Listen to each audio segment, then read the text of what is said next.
how can you edit the slow motion video of your iPhone? Let me show you all that you really need to know about it. If this is your first time here on this channel, subscribe so you never miss anything important. So first of all, you want to make sure that you actually captured the slow motion video, right? So you go to the camera, switch to the slow motion, and generally speaking, the biggest difference, I would say like the only difference between the regular video and a slow motion one is the frame rate. So you see the frames per second.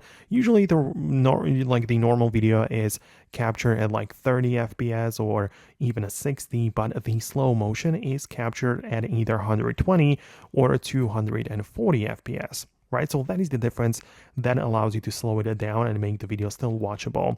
So once you have it captured in your gallery, you can perform some edits, like you can tap on it, click on the editing tool, and at the bottom below, like we have the timeline where you can just trim the video, whatever, but below you have the controls.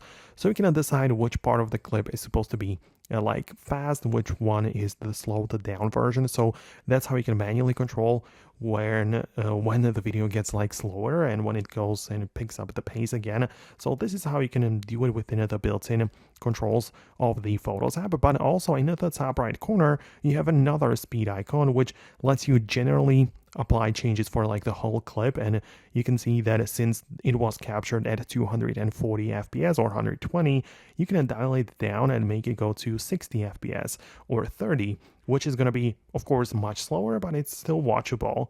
So that's how you can do it. Of course, you can also use any third-party video editor where you can as well just import the clip and edit it as any other, with the difference that it has more FPS. So that is like the whole thing that you need to know about it. Let me know in the comments below if you managed to find what you needed. Subscribe for more, and I'll talk to you in the upcoming videos as well.